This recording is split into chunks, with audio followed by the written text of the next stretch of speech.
Hey, it's Anthony from the Beta Network here. Talking about Diablo 2 in 2021 is like talking about The Matrix or Kid A. There's only so much you can say about a bona fide classic.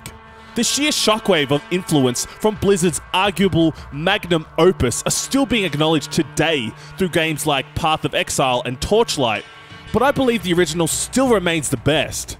It seems fitting then that Diablo 2 would receive the remastered treatment, appropriately titled Resurrected. And while some cracks can be found under the shiny new veneer, Resurrected remains as challenging and as frantic as ever. Make no mistake, this is Diablo 2 with a new coat of paint in the truest of terms. With the push of a button, you can switch between the new 4K remade graphics and the original to really get a sense of how far the franchise has grown. It's a lot less cinematic than Diablo 3, but the environments and characters here are rendered in superb detail, with enemy demons looking particularly crisp and evil in dark caves or fields. Watching my lightning bolts illuminate the space in front of me was especially enjoyable thanks to the terrific lightning technology at play. In a world left pillaged and arid, your actions turn the battlefield into a vivid ballet of gore and magic. Unsurprisingly, the plot of Diablo 2 Resurrected remains unchanged from the original. After the events of the first game, the hero who slayed Diablo has since become corrupted by the demon spirit, and as one of 7 adventurers, your main objective is to prevent the Dark Wanderer from reuniting with his brothers Mephisto and Baal from causing an Armageddon of catastrophic proportions. You know the drill by now. For a change of pace from my usual melee-based characters, I opted for the Sorceress.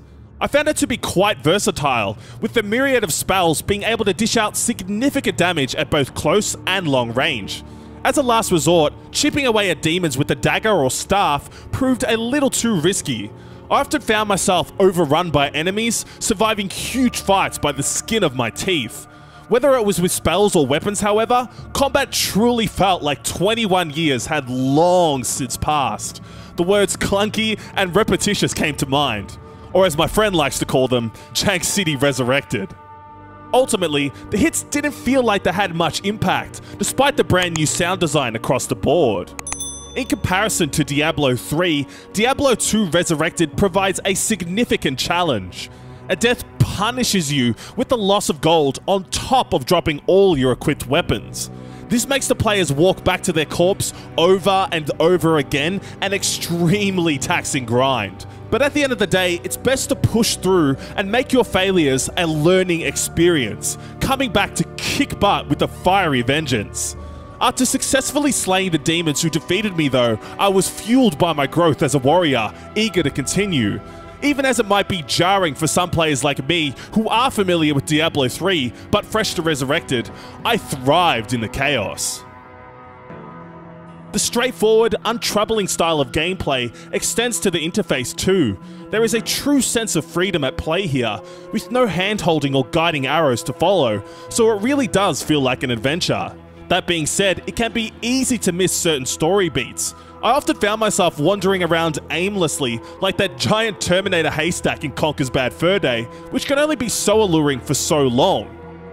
The simplicity of the inventory, character, and skills menus means that Resurrected remains relatively accessible, allowing you to focus on the real-time gameplay instead of being stuck in menus for days.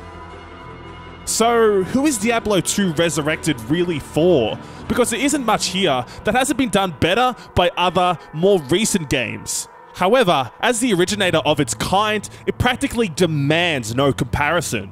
The fact that the core facets of Diablo 2 remain playable at all is truly a testament to Blizzard and their masterful vision and craft. I can only assume that the veterans of Diablo 2 will be overcome with joy and nostalgia as they clunkily hack and slash their way across Century in beautiful high definition. You see, kids, sometimes it's not about the game itself, but what the game represents. A touchstone in gaming history.